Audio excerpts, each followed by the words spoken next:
pessoal, sejam muito bem-vindos a mais um episódio do Direito ao Ponto. E o nosso convidado de hoje é o mestre Dr. Paulo. Olá, sejam muito bem-vindos. Eu sou a Bruna. Eu sou a Jennifer. Nos conta um pouco sobre a sua trajetória, sobre as suas formações, sua carreira.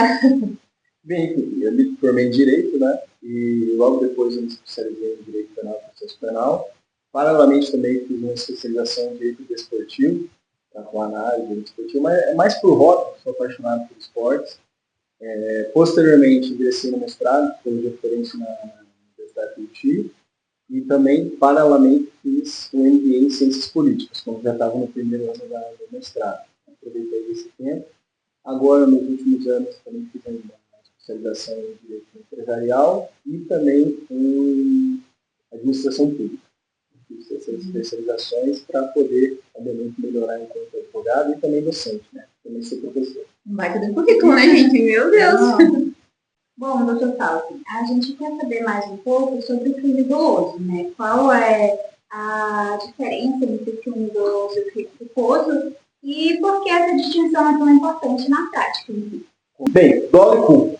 Aqui no nosso direito penal brasileiro, nós analisamos e temos o crime como uma conduta típica, uma conduta culpável, e a análise da intenção da gente é feita logo no início, seria na conduta típica. Então, para o crime ser, ter, preencher os elementos ali que tornam ele uma conduta típica, de fato, um desses elementos é a intenção da gente. Então, você analisa o dolo, nada mais é do que a intenção da gente em cometer um delito. Então, por exemplo, eu quero muito a tua bolsa da Chanel. Você tem uma bolsa da Chanel. Amém? Amém. Eu quero muito ela. Vi que você tem uma bolsa da Chanel. E estou aqui vislumbrando aquela bolsa da Chanel, pego aquela bolsa da Chanel e vou embora. Você não viu. Então, eu cometi aqui um delito de furto. Então, fui qualificado, talvez, por um abuso de confiança com você. Então, furto aquela tua bolsa. Eu já preenchi aí o dolo aqui porque eu tive a intenção de cometer esse delito. Então, o dolo nada mais é do que a intenção da gente. E existe essa bifurcação entre... E tem gente que acha que o dolo eventual não é dolo, mas sim uma outra espécie de intenção da gente, mas não tem nada a ver. O dolo eventual nada mais é do que a segunda parte do artigo 42, que seria quando a gente tem a intenção, a vontade de cometer um delito, ou quando ele assume o risco de produzir o resultado. Então, tem o crime doloso, de fato, que é o dolo direto, que eu falei agora, essa minha intenção, ou quando eu assumo o risco de produzir o resultado, que seria o dolo eventual. Quais são os excludentes de licitude? De exemplos práticos. Excludentes de licitude são, acho que a matéria mais legal do direito penal, excludente de licitude, que dá para tornar a aula bem dinâmica. Então, enquanto o excludente de licitude, nós temos o estado de necessidade e, assim, de forma bem chula, vou falar isso para vocês, mas a excludente de licitude nada mais é do que uma permissão que você tem para praticar crimes. São meios do direito penal, tá, para você, mediante essas situações, que tem essa permissão para cometer esse tipo de crime, e isso faz com que tire a ilicitude da conduta que você praticou. Então você tem o estado de necessidade, quando você precisa salvar outrem de perigo. Engraçado, caiu na OAB faz pouco tempo um caso assim, e está tendo bastante isso também por causa de cachorro, né? O cachorro fica dentro do carro, tem gente que quebra o vidro do carro, caiu na OAB nos últimos anos, e a mulher viu uma criança dentro do carro, o pai tinha esquecido a criança, ela foi e quebrou o vidro do carro para salvar a criança. Posteriormente, o pai ofereceu uma queixa-crime pelo delito de dano contra ela. E aí? Ela estava parada com esse meio de estudo ou não? Sim, porque ela, querendo ou não, era uma vida que estava na rua, né? Estado de necessidade. Uma criança em perigo atual ou iminente, né? Então, ocorreu ali a estado de necessidade nessa prática. Daí nós temos a legítima defesa, quando você está sofrendo uma agressão injusta, que é diferente do estado de necessidade. No estado de necessidade, a situação de perigo, ela precisa ser um caso fortuito, uma força maior, que não é proveniente de uma agressão, de fato. Então, assim, está pegando fogo, uma enchente, são coisas um pouco mais catastróficas, digamos assim. O exemplo básico é aquela do avião caindo. Né? O avião caindo, você só tem um colete e 2 pessoas, daí você mata o outro coleguinha para ficar com o colete não, paraquedas. Você mata o outro coleguinha para ficar com paraquedas, salvando a tua vida. Então, você está na necessidade, nesse perigo que você não provocou. Esse detalhe. Na legítima defesa, você está sofrendo uma agressão. Você é um terceiro. E você daí usa meios proporcionais para reprimir essa agressão injusta. Seria outra escudeira de disciplina.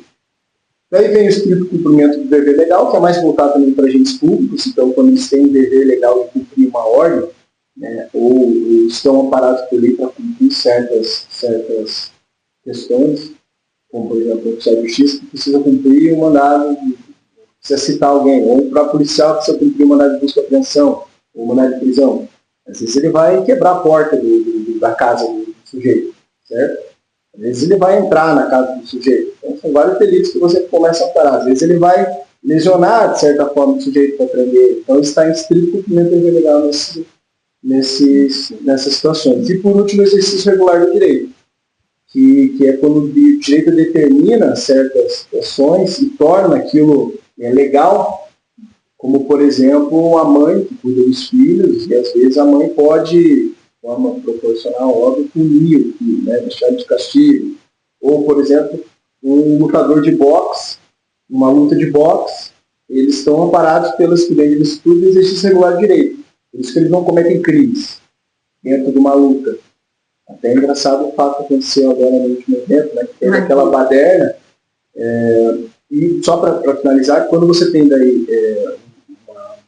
uma excessividade, daí você já não fica mais amparado para esses crimes. O lutador seria no caso seguinte: dentro da luta, ele não estaria cometendo crime. Fora da luta, com certeza. Poucos falaram disso, tá? Poucos falaram disso, do crime de rixa. Ninguém ficou falando do crime de rixa, do que aconteceu depois da luta. Todo mundo fala do filho do Popó, que vai dar um soco no Vanderlei por trás, e daí ficam falando de legítima defesa, daqui, legítima defesa dali. Mas todo mundo ali, se for parar para pensar, cometeu crime de rixa. Todo mundo cometeu delito de rixa por aquela baderna que ocorreu.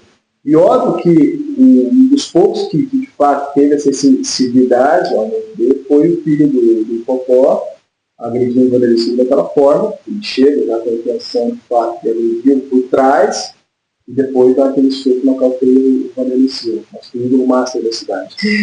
Infelizmente. Então, isso foi emocionante.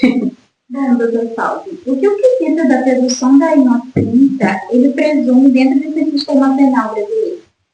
Tudo. Responde para mim, qual que é o direito mais importante na sua concepção?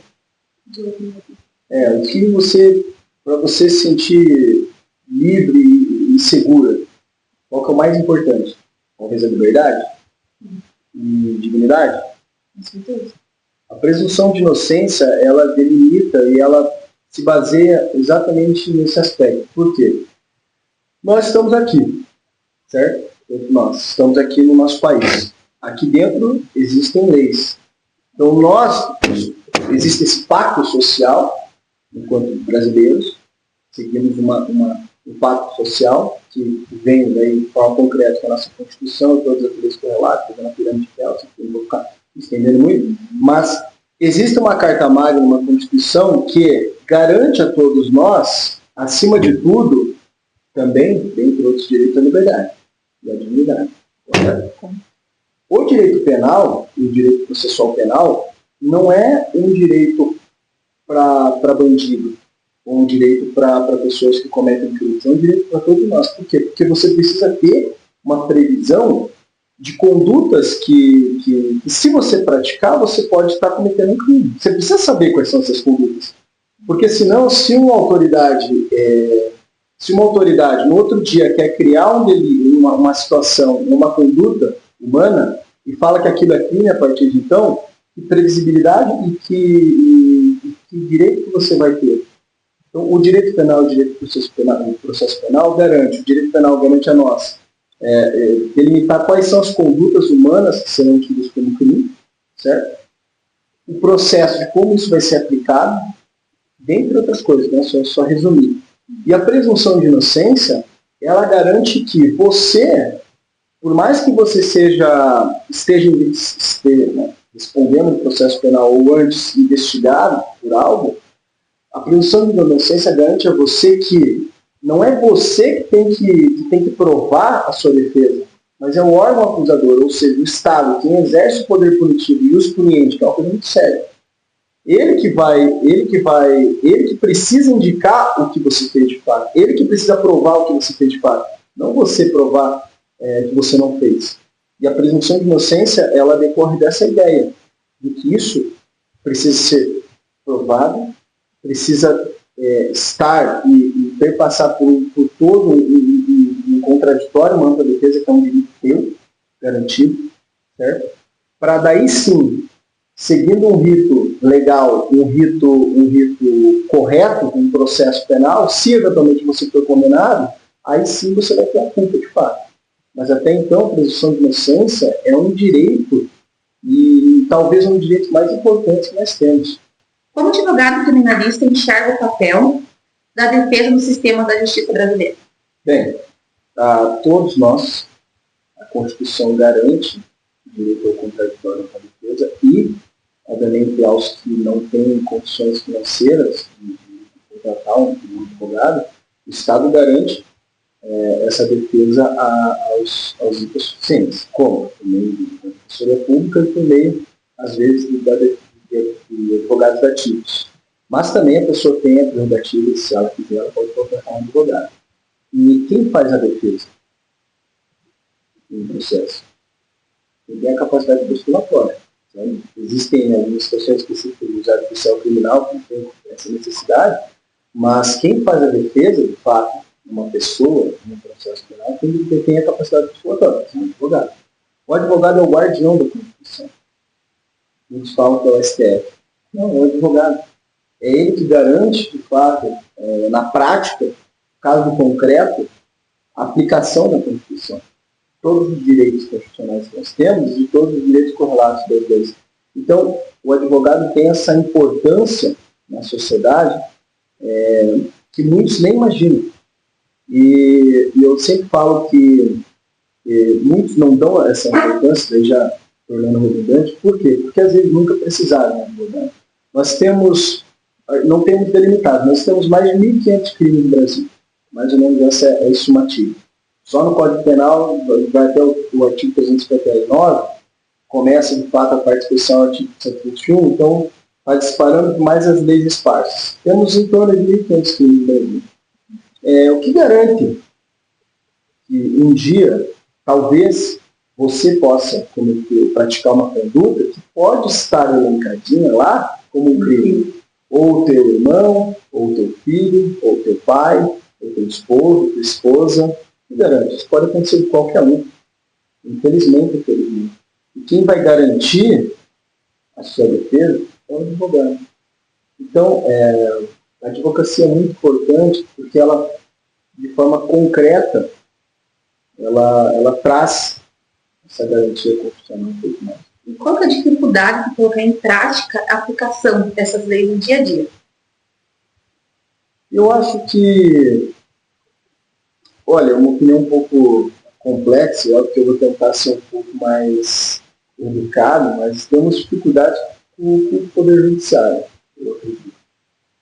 Porque a demanda é muito alta, certo? Infelizmente.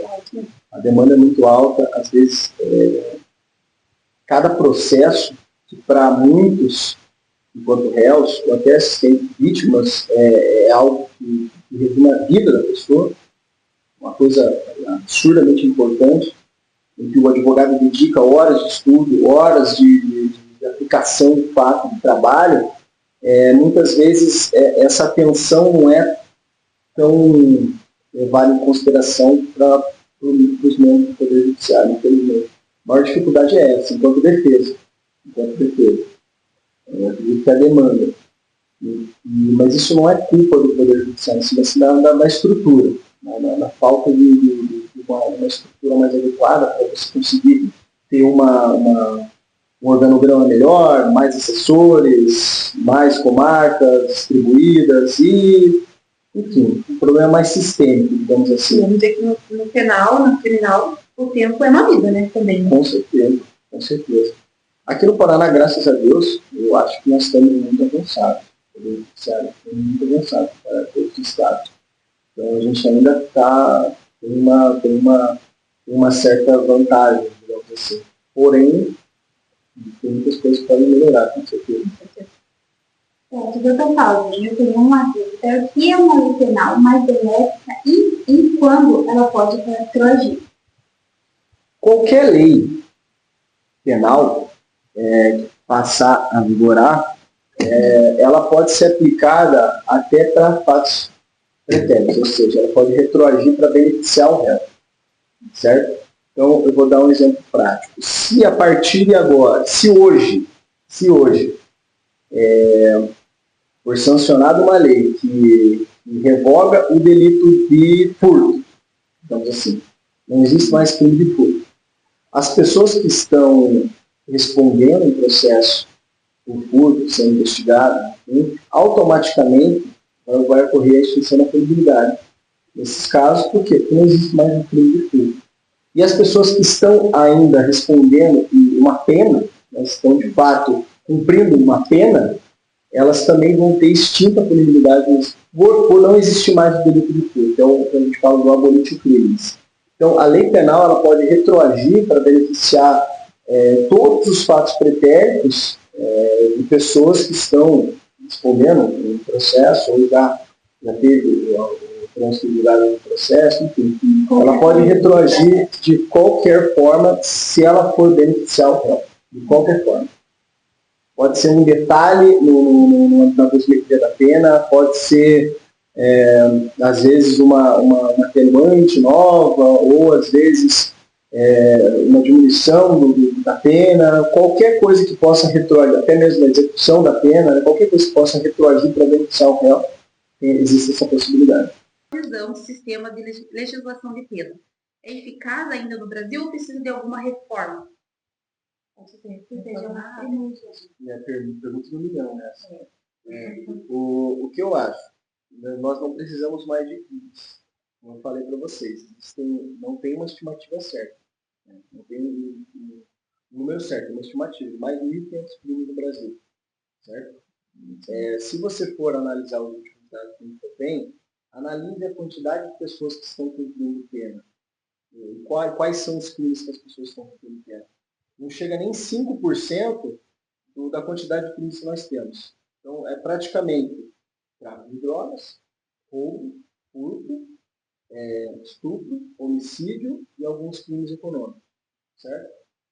Os outros crimes de menor potencial possível, existem vários institutos penais que você consegue fazer constituição penal, juizado de transição penal, especialização no processo, para você não, de fato, não precisar responder o processo. Então, assim, você não precisa de mais crimes. Você precisa tirar o direito penal da boca do povo. Como assim? O direito penal é a última rádio. O direito penal é a última instância, é a última matéria do direito que você vai usar para resolver um problema social, um problema qual for da sociedade. Às vezes, infelizmente, é um problema do sul global, né, da América Latina, e você querer criminalizar tudo. Achando que você criando novos delitos, você vai estar dando uma resposta à população. Não, agora está tudo bem, vamos criar um delito específico, vamos aumentar a pena específica, ou seja, usar a política criminal para responder e resolver um problema social. Tentar dar medo na pessoa, é isso? Tem alguns aspectos da criminologia que fala essa questão do direito penal,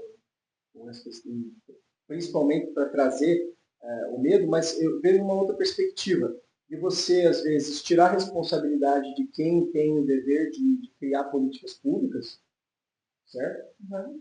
Principalmente também, trazendo a responsabilidade dos nossos legisladores. Então, você tenta tirar, às vezes, a responsabilidade das políticas públicas, que são primordiais, vamos ver, de boas leis, uma aplicação correta das leis, certo? E de legislador fazendo um trabalho de legislador, principalmente nas cidades. O vereador talvez seja o vereador mais importante, ele está de fato exercendo isso. E, enfim, você tem outras áreas do direito para resolver diversos problemas. O direito penal é só quando você não consegue, de fato, quando tudo deu errado. Aí sim você invoca o direito penal. Só que nós, às vezes, retomamos e colocamos o direito penal como a primeira instância para resolver qualquer tipo de problema, só que ele não é capaz de fazer isso, infelizmente. Agora, entrando um pouquinho na sua carreira de advogado, assim, quando o senhor pega um cliente e ele está sendo investigado ou já foi denunciado, quais são as primeiras estratégias de defesa que você pensa em usar naquele momento? Então, todos os meus clientes são inocentes, né? Não são inocentes. Todos os meus clientes são inocentes. Acho que assim, a primeira coisa enquanto advogado, eu tenho muita preocupação em passar confiança. Eu acho que o advogado, como médico, ou outras profissões, eles não vendem o serviço. Eles vendem o tempo deles, a confiança, a dedicação. E um advogado que não tem empatia com a pessoa, ou não tem empatia com a situação, tem que sair da advocacia. Então a primeira coisa é você conseguir ser empático numa situação, ainda mais numa situação que a pessoa de fato não cometeu o crime. São todas nos meus clientes. Mas, não, brincadeira. Quando de fato a pessoa não cometeu um crime, está respondendo um processo, ele já foi denunciado, está sendo investigado. Primeira coisa é você transmitir a confiança sem empate. Seja com a pessoa, com a família. Eu acredito que tem muitos advogados que tem um problema de autoestima e quer falar bonito, e quer colocar juridiquês, e quer falar termos para falar com a família, falar com a pessoa, às vezes falar com qualquer outra pessoa, até mesmo com professores, mas eu preciso falar e a pessoa precisa me entender. Então, acho que a segunda coisa é isso. Porque você conseguir transmitir e falar. Situação difícil que já está passando, é necessário demonstrar calor humano. Então, a pessoa já chega direto no ponto, a pessoa não se sente acolhida. E a pessoa entender também, né? Que a gente, hoje, a gente está entendendo muitos termos que estamos estudando direito. Com certeza. Mas antigamente era lei. Com certeza. Então, você pega se precisar, você pega um papel e desenha. Não fala para você desenha, coloca no papel, explica. Porque assim, ela vai. A dúvida é, eu vou ser preso? A dúvida é essa, né?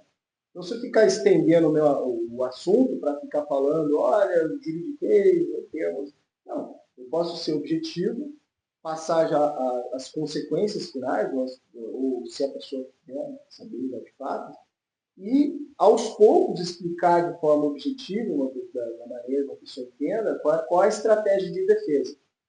Obviamente, captar as provas possíveis ali para você ir formulando essa estratégia de defesa, analisar com muita calma, cautela o processo, cada processo, para daí sim você conseguir desenvolver uma boa defesa. o que o devido processo legal garante ao acusado e por que ele é essencial na justiça? O devido processo legal, daí já retomando a questão da presunção de inocência, é talvez um dos direitos constitucionais mais importantes que nós temos. Por quê? Porque você, como eu falei, precisa ter uma previsibilidade de quais condutas, se você praticar, você pode ser sancionado por isso. Certo? Você precisa ter essa previsibilidade.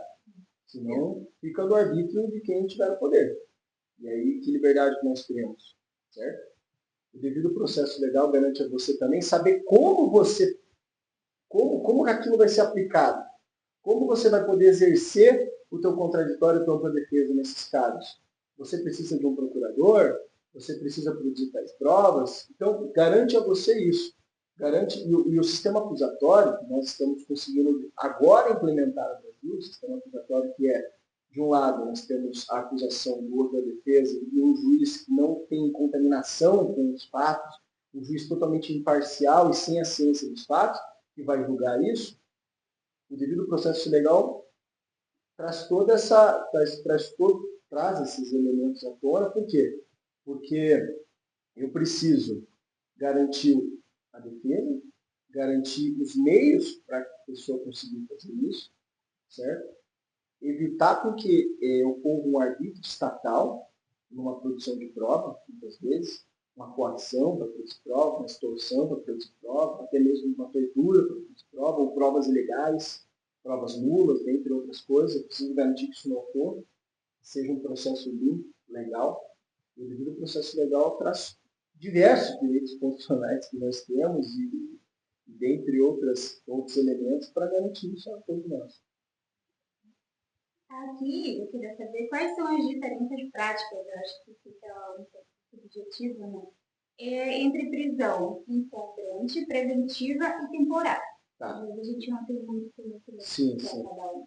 Eu gosto, às vezes, de falar para alunos que existe a prisão pena, que é quando você foi condenado, depois do trânsito julgado numa condenação. Então, quando não existe mais recurso, você está respondendo o processo. Não existe mais, você foi condenado, não existe mais recurso. A partir daí, você vai começar uma nova fase, que seria a execução da pena. Aí você tem uma condenação transitada em julgado. Se eventualmente você for, de fato, iniciar o cumprimento de pena no regime fechado, numa pena privativa de liberdade, nós estamos falando de uma prisão-pena, certo? Qualquer tipo de prisão que não é essa prisão-pena é uma prisão provisória. Ele tem as três espécies, a prisão em flagrante, prisão preventiva e prisão temporária. A prisão em flagrante, ela pode ocorrer, obviamente, em situações de flagrante delito, certo? Não existe flagrante preso livre, etc., mas em flagrante delito que todos nós podemos prender outra pessoa em flagrante delito. E daí nós temos a prisão em flagrante. Hoje, graças a Deus, existe a audiência de custódia, que faz o quê? Faz com que a prisão em flagrante ela não perdure por muito tempo. Por quê? Porque ela não pode durar muito tempo. O que acontecia antes? Isso aqui no Paraná, para ficar mais fácil de explicar. Às vezes os presos ficavam, a pessoa era presa e ficava na delegacia de polícia.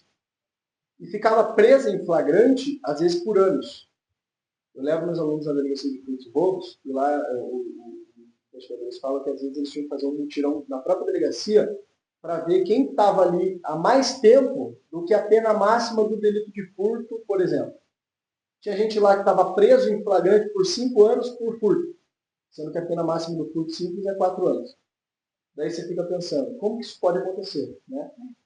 Por quê? Porque a pessoa às vezes era presa em flagrante e essa prisão não era comunicada para o Poder Judiciário.